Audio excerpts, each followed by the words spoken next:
આજની ધર્મકથા. પ્રણામ. નૈવેદ્ય પૂજાની કથા. પેલા ખેડૂત ઉપર દેવ તુષ્ટ થયો અને તુષ્ટ થઈને કીધું કે તું માંગ. માંગવા જેવું શું નથી એનો જેને મોટો પ્રશ્ન થાય એવો વ્યક્તિ એવું કહે છે કે મારી પાસે માંગવા લાયક કશું નથી. આપણે આ વૃત્તિનો વિચાર કરીએ તો આપણને એવું લાગે કે વર્ષોના વર્ષોથી ઉત્તમ તત્વની પૂજા કરવા છતાં આપણી અંદરમાં ઉત્તમતાનો અંશ પ્રગટવામાં ઉણા ઉતર્યા છીએ. આપણે કેટલેક અંશે તો ઉણા ઉતર્યા જ છીએ. સમષ્ટિગત વાત છે, આ વ્યક્તિગત નહીં. ઓવરઓલ આખા પરમાત્માના શાસનની, અત્યારના વર્તમાન જૈન શાસનની વાત કરીએ તો જે રીતે પૈસાનું મહત્વ વધ્યું, જે રીતે સ્પર્ધાઓ વધી, નામ માટેની એકબીજામાં હોડ લાગી, આયોજનોની અંદરમાં વિવેક ચૂકી અને જે ન કરવું જોઈએ એવું બધું જ કરવાની જે વાતો થઈ, કોઈને રોકવાવાળું ન રહ્યું, અનુશાસન ન રહ્યું.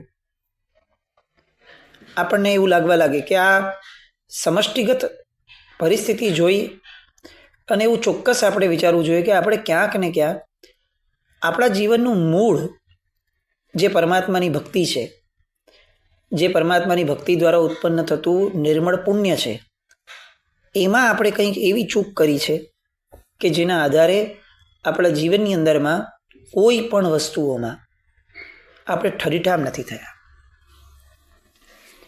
એક સામાન્ય વાત એવી આવે કે કોઈ અન્ય મિથ્યાત્વી વ્યક્તિ આગળ કે દેવો આગળ કે તત્વો આગળ માંગવું એના કરતાં પ્રભુ પાસે માંગવું, સમ્યક દ્રષ્ટિ દેવો પાસે માંગવું, એનો મૂળ ફરક શું છે? તો એનો મૂળ ફરક એ છે કે પ્રભુ ફક્ત તમને વસ્તુ આપે એવું નહીં, પ્રભુ વસ્તુને પામવાની તમારી ઘેલછાને તોડી નાખે. અહીંયા જ્યારે પેલો દેવ આ ખેડૂતને પૂછે છે કે તું માંગ કેમ નથી માંગતો, તારી આ ગરીબી એના કારણે તો તે શરૂ કર્યું હતું આ નૈવેદ્ય પૂજાનું આખું તંત્ર, તો તું કેમ નથી માંગતો? અને ત્યારે ખેડૂત જે જવાબ આપે છે એ આપણા બધા માટે આ પરિપ્રેક્ષમાં બહુ વિચારણીય છે. એણે કીધું કે સાહેબ બરોબર છે, મારા મનમાં પહેલાં ગરીબીનું દુઃખ બહુ હતું, ગરીબી હતી, ગરીબીનું દુઃખ હતું, પણ ભગવાનની પૂજા કર્યા પછીથી હવે ગરીબી ભલે રહી પણ ગરીબીનું દુઃખ નીકળી ગયું છે. અને એટલે જ જ્યારે તમે મને સુખી કરવા માટે કંઈક માંગવા કહો છો તો મારું મને એવું કહે છે કે તું તો અત્યારે સુખી જ છે ને, તારે નવું શું માંગવાની જરૂર છે? આ ફરક છે. ઉત્તમ તત્વોને જો આપણે અનુસર્યા છે, ઉત્તમ તત્વોને જો આપણે સેવ્યા છે, તો આપણા જીવનમાં આ પરિવર્તન આવવું એ બહુ જ આવશ્યક છે અને સહજ પણ છે. આપણા લોકોની તકલીફ એ બી છે કે આપણા માપદંડો બદલાઈ ગયા. આપણે પ્રભુની પૂજા, પ્રભુની ભક્તિ અથવા કોઈ પણ ક્રિયા, આરાધના, એના પરિણમનની જે વિચારધારા છે આપણી, કે એનું માપદંડ શું, બેરોમીટર શું, કઈ રીતે સમજાય કે આપણે ધર્મ કર્યો? તો આપણે બેરોમીટર તરીકે આપણે બાહ્ય આચાર મૂકી દીધા કે ભાઈ પહેલાં હું કંદમૂળ ખાતો હતો, હવે કંદમૂળ નથી ખાતો. પહેલાં હું અભક્ષ્ય ખાતો હતો, હવે હું અભક્ષ્ય નથી ખાતો. પહેલાં હું તપ કરતો નહોતો, હવે હું તપ કરું છું. પહેલાં હું માંડ પૂજા કરતો હતો, હવે હું અષ્ટપ્રકારી પૂજા કરું છું. પહેલાં અમે કોઈ લાભ નહોતા લેતા, હવે મોટા દાન ધર્મના સરસ કાર્યો કરીને લાભ લઈએ છીએ. આ માપદંડો એ સાધ્ય નથી. આ બધા તો સાધન છે. કોઈ એક ફ્લોર ઉપર બહુ સામાન્યપણે આજે થોડુંક એમ થાય કે મૂળમાં જવાનો પ્રયત્ન કરવો છે 2-3 મિનિટ માટે.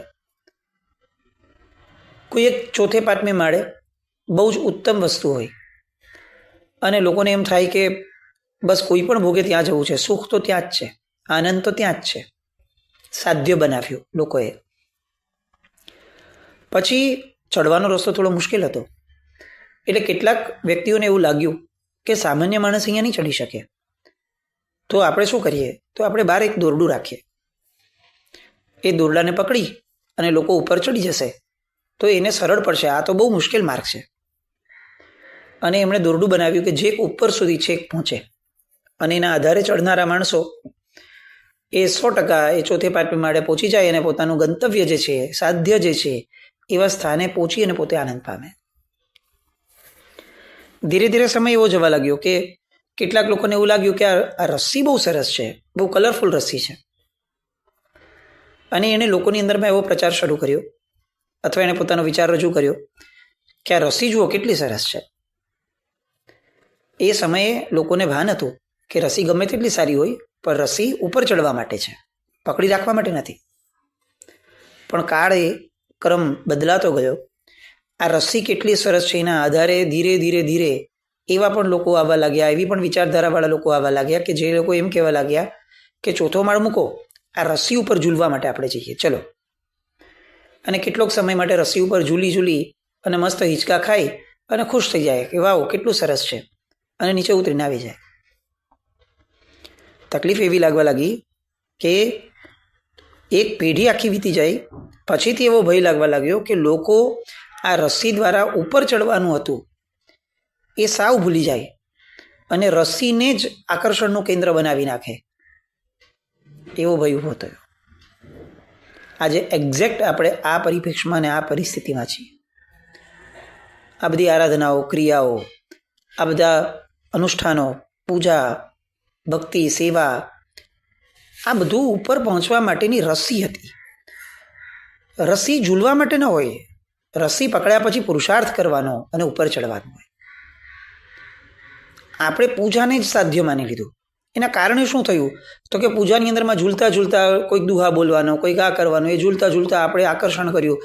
5 મિનિટ, 10 મિનિટ, કલાક, 5 કલાક, 10 કલાક આપણને આનંદ આવ્યો અને આપણે રવાના થઈ ગયા, રસ્સી પરથી ઉતરી ગયા. કેમ તો કે બહુ મજા આવી છે. રસ્સી આ મજા માટે નહોતી, રસ્સી ઉપર ચડવા માટે હતી. દુહાઓ એ ભાવના પ્રગટાવવા માટે હતા. એની જગ્યાએ હવે દુહા બોલવું એ સાધ્ય થઈ ગયું કે કોને દુહા આવડે છે, બહુ સરસ, ચલો દુહા આવડે છે, તમે સરસ ભક્તિ કરો છો. અરે આ સાધન છે, આ અલ્પ વિરામ છે, આ પૂર્ણ વિરામ નથી. દુહા બોલી અને સમય આપવાનો હતો કે ચલો આ દુહાના આધારે મને સામાન્યથી સૂચતું નથી કે આ પૂજાનો શું આશય હશે. તો મહાપુરુષો એક રસ્સી ફેંકી કે લે આ દુહો પકડ અને ઉપર ચડ. અને મેં એમ કીધું કે રસ્સી બહુ સરસ છે. રસ્સીનો વિરોધ નથી, રસ્સી પકડવાના આપણા આશય નહીં તકલીફ છે. આપણી મૂળ વાત પર આવીએ. ખેડૂતે કંઈ જ ન માંગ્યું. ખેડૂતની નિખાલસતા અને નિસ્પૃહતા એ દેવને બહુ સ્પર્શી ગઈ.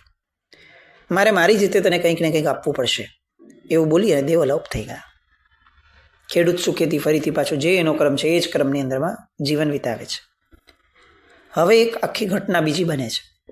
એ જ નગરીનો રાજા, ક્ષેમા નગરીનો રાજા શૂરસેન, એની એકની એક દીકરી હતી વિષ્ણુશ્રી. એ વિષ્ણુશ્રી એ વિવાહને યોગ્ય થઈ, પણ એને લાયક મગજમાં બેસે એવો કોઈ વર મળતો નહોતો. રાજાને બહુ જ ચિંતા થતી.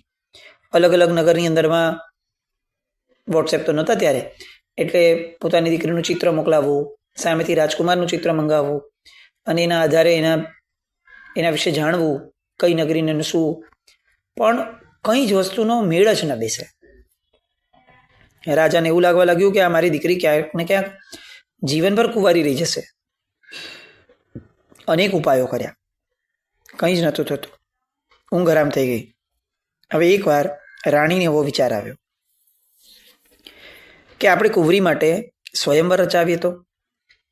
સ્વયંવર હશે તો અનેક રાજકુમારો આવશે અને આપણી કુંવરી સામે જોઈ લે અને એમાંથી જ જો એને કોઈ પસંદ આવી જાય અને પોતાની મેળે જ સ્વયં પોતે જ જો કોઈને વરી જાય તો આ એક આખી ઘટના પૂરી થાય અને બધું સરસ રીતે પોતાની દિશા પકડે. રાજાને વિચાર પણ યોગ્ય લાગ્યો. એ એક સમયગાળો હતો કે જ્યારે આવા સ્વયંવરો મા બાપો અરેન્જ કરતા હતા. આજે ભલે કેટલીક જગ્યાઓએ આપણે અપડેટ થવામાં થોડા ડિલે કરીએ છીએ અથવા ઊણા ઉતરીએ છીએ, પણ સમય પ્રમાણે અપડેટ થવું એ આપણી પરંપરા છે.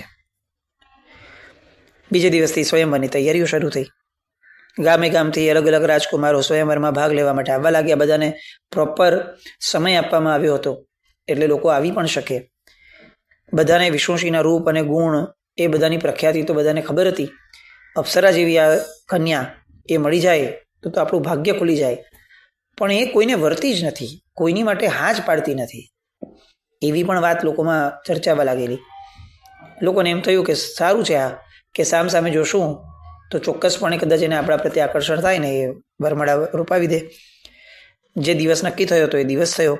સ્વયંવરની પ્રક્રિયા શરૂ થઈ. આખું ગામ ભેગું થયું કે ભાઈ આપણા નગરના રાજા કોની દીકરી કોને વરે છે, આપણી રાજકુમારી, એ જોવા માટે આખું ગામ ભેગું થયું. એ ગામ ભેગું ખેડૂત એ પણ ત્યાં આવ્યો કે શું નવાજૂની થાય છે, ચાલો જોવા તો જઈએ, કુતૂહલ તો રહેવાનું લોકોને. અને એમાંય પોતાના રાજાની દીકરી છે, એના લગ્ન થતા નથી અને એની માટે આટલા બધા લોકો એમને વરવા માટે આવ્યા છે, તો આવું બધું જોવાની તો તમન્ના ઇંતજારી કોને ના થાય. ખેડૂત પણ કહ્યો. બધા જ ગોઠવાઈ ગયા. રાજકુમારીએ દરેક રાજા અને રાજકુમાર સામે જોવાનું શરૂ કર્યું. આગળ આગળ આગળ આગળ વધવાની શરૂ થઈ. દરેકને એવું લાગે છે કે મારી આગળ અટકશે, મારી આગળ અટકશે, મારી આગળ અટકશે, પણ આ અટકતી જ નથી. આ જોઈ જ રાખે છે, આગળ ચાલી જ રાખે છે, જોઈ જ રાખે છે, આગળ ચાલી રાખે છે.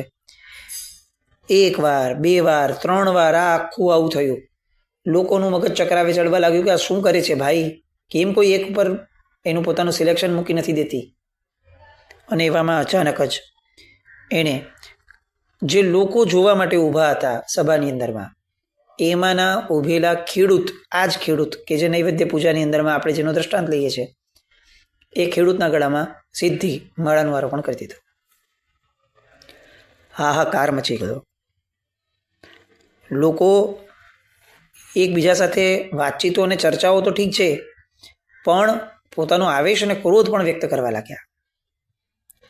સૌથી વધારે હેપતાયો તો પેલો ખેડૂત છે કે જે ખાલી એમને જોવા માટે આવ્યો હતો અને અચાનકથી રાજકુમારીએ, અપ્સરા કરતાં પણ સુંદર લાગે એવી રાજકુમારીએ એના ગળામાં માળારોપણ કરી દીધું. માતા પિતા, પરિવારના લોકો, બધાની હાલત તો આમ કાપો તો લોહી ન નીકળે એવી સ્થિતિ થઈ. શું બોલવું? સ્વયંવર પોતે ગોઠવ્યો છે, દીકરીને અધિકાર પોતે આપ્યો છે, અને હવે દીકરી આવું કામ કરે છે. લોકોમાં વાત થવા લાગી કે આ નાદાન છોકરીએ શું કરી નાખ્યું. કાગડો તો દહીથરું લઈ ગયો. હંસલીએ કાગડો પસંદ કર્યો. કેટલાક વળી બોલવા લાગ્યા કે આ કુંવરીની ખાલી ચામડી જ ગોરી છે, બાકી મગજમાં તો કાળા ધબ્બા છે, કાળા ધબ્બા. એના મા બાપે શું આવા સંસ્કાર આપ્યા હશે? કેટલાક લોકો બોલવા લાગ્યા કે વૈદને બોલાવો અને એના મગજની તપાસ કરાવડાવો. કેટલાક તો પછી પાછું નવું પ્રકરણ ઊભું કર્યું કે આ ખેડૂતને ને રાજકુમારીને જૂનો પ્રેમ હશે એટલે સ્વયંવરનું નાટક ઊભું કરી દીધું અને આખો ખેલ થઈ ગયો. જેટલા લોકો એટલી વાત. આ પરિસ્થિતિ જે સતયુગમાં હતી આજે કળિયુગમાં પણ એ જ છે. દૂર દૂરથી મોટી આશા લઈને આવેલા રાજાઓ અને રાજકુમારો એ તો બધા ધૂંધવાયા કે અમને આવું કાંડ જોવા માટે બોલાવેલા. ચંદ્ર અને સૂર્યવંશના રાજાઓનું આ અપમાન છે, આ અમારી ફજેતી છે, અને આ ફજેતીને અમે કોઈ પણ ભોગે સહન નહીં કરીએ. અને બધા રાજાઓના આ વિચાર પોતે વ્યક્ત કરવા લાગ્યા. બધા રાજાઓ એક થયા અને શૂરસેનને ધમકી આપી અને બધા ઘેરી વળ્યા કે હવે તમે યુદ્ધ માટે તૈયાર રહેજો. શૂરસેને સમજાવ્યું કે જુઓ, રાજકુમારીના આવા વર્તનથી સૌથી વધુ દુઃખ તો અમને છે, તમને તો શું છે? તમે તો એકવાર ખાલી બહારગામથી આવ્યા છો, અમે તો નાનપણથી આને મોટી કરી છે અને એણે જે કર્યું છે એ અમારા સમજણમાં જ નથી આવતું. પણ સ્વયંવરનો એક પાયાનો નિયમ છે કે છોકરી એની મરજી મુજબ જેને વરવા ઈચ્છતી હોય એ વરે.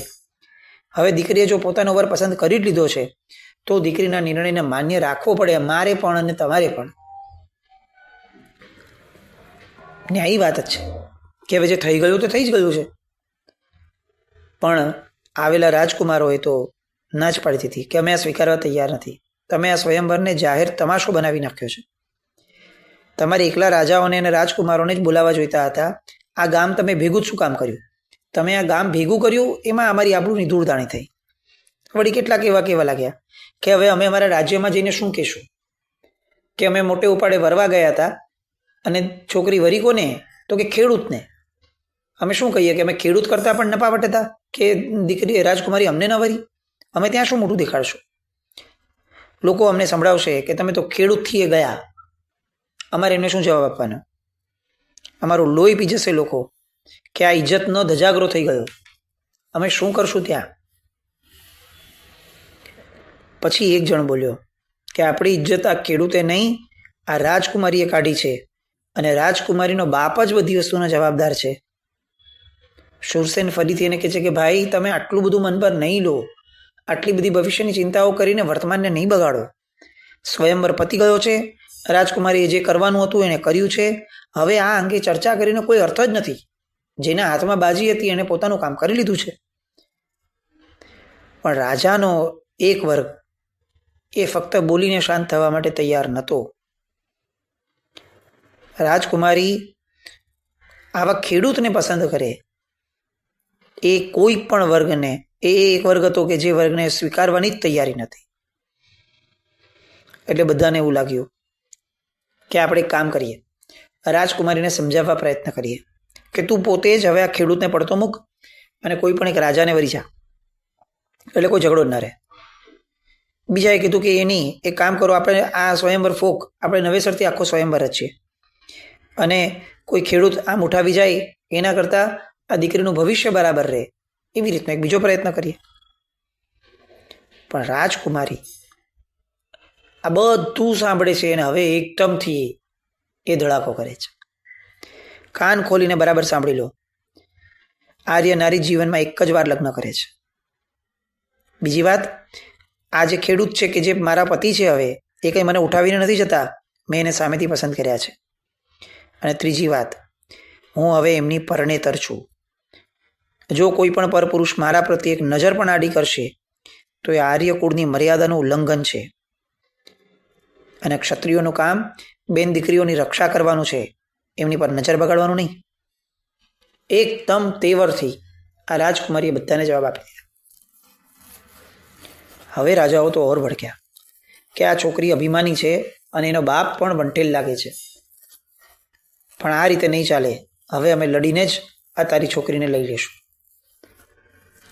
અત્યાર સુધી બધું, કારણ કે આ વાત રાજાની અને દીકરીની હતી, બધું જ આખું જે પ્રકરણ ચાલી રહ્યું છે એમાં સૌથી વધારે શાંત આ ખેડૂત છે. હેપતાઈ ગયો છે પોતે જ. પણ હવે જ્યારે સ્વયંવર થઈ ગયો, એણે આ રાજકુમારી એને વરી લીધો, તો હવે એની પત્ની થઈ અને પત્ની તરીકે અગર રાજકુમારી એની પર આટલો બધો વિશ્વાસ મૂકે છે તો ખેડૂતને પોતાને પણ એમ થાય છે કે આ શું. અને તરત એ બોલે છે કે ખબરદાર, જો કોઈએ મારા સસરાજી સામે કે મારી પત્ની સામે આંખ ઊંચી કરવાની હિંમત કરી છે તો અહીંયાથી એક પણ વ્યક્તિ સાજો નહીં જાય.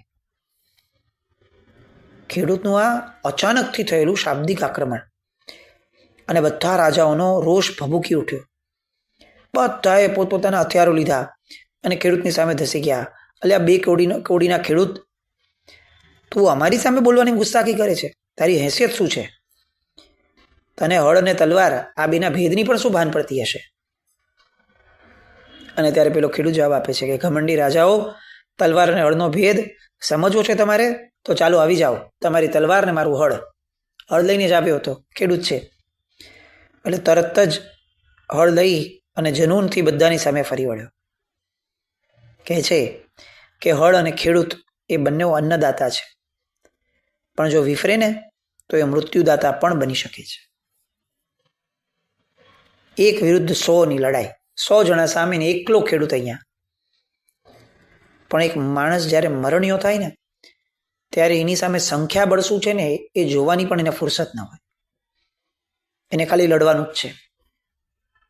અને ખેડૂતે એ જ રીતે કર્યું.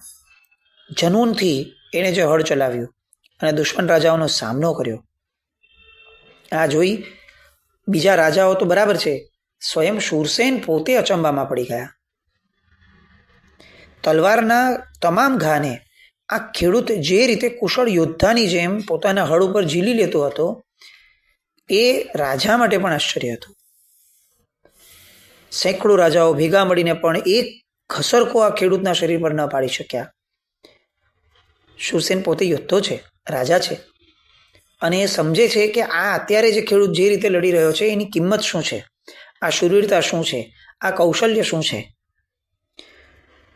યુદ્ધના 15-20 વર્ષ સેનામાં ગાળ્યા હોય ને તો પણ આ કૌશલ્ય ન આવી શકે એવું કૌશલ્ય, એવું સાહસ, એવી ખુમારી અત્યારે આ ખેડૂતની અંદરમાં જોઈ રહ્યા છે. અને એના મનમાં વિચાર આવ્યો, ભલે અજાણપણે પણ દીકરીએ જે વર પસંદ કર્યો છે એ યોગ્યતાની અંદરમાં એ તો 4 ચાસણી ચડે એવો છે. મનમાં ગૌરવ ઊભું થવા લાગ્યું. પરાક્રમી વર પસંદ કર્યો ને, બસ આપણને હવે એનો આનંદ છે. પ્રતિપક્ષ ખેડૂતનો સામનો કરવામાં સાવ નબળો સાબિત થયો. સૌને જે સામાન્ય લાગતો હતો એ ખેડૂત હવે બધા માટે કાળ બનવા લાગ્યો. અને એ જે બોલતા હતા કે આ તલવાર અને હળનો ભેદ સમજાઈ જશે, એ બધા લોકોને ભાન પડવા લાગી કે તલવાર અને હળનો ભેદ શું હોય. બધાને એવું લાગવા લાગ્યું કે આની સામે લડીને ફાયદો નથી. એક તો આ રાજકુમારી આપણી આબરૂ ધૂળમાં મેળવી, અને ઉપરથી આ ખેડૂતની સામે હારીને જશું ગામમાં તો ખલાસ, આપણે તો કોઈ ઇજ્જત નહીં રહે. એના કરતાં ગામમાં એમ કહી દેશું કે રાજકુમારી મૂર્ખી હતી તો એમાં થોડી તો આપણી ઇજ્જત બચશે. પણ આ ખેડૂત સામે લડીને હારીને અમે આવ્યા છે, આવી વાત જો લોકોમાં પ્રસરશે તો ખતમ થઈ જશે આપણી ઇજ્જત. એટલે બધાએ માંડી વાળ્યું, યુદ્ધ સમેટી લીધો અને છેવટે કહી દીધું કે અમે રાજકુમારના નિર્ણયનું સન્માન કરીએ છીએ. હવે આ બાજુ ધામધૂમથી ખેડૂતના લગ્ન થાય છે. આખી વાત. અને એના પછી શું થાય છે અને એના પછી ફળ પૂજાની વાત, એની માટે આપણે આવતીકાલે મળવાનું રહ્યું. જીના એક નવૃત્ત કંઈ પણ બોલાય તો મેં ચામી દોકડમ. જૈનમ જયતિ શાસન.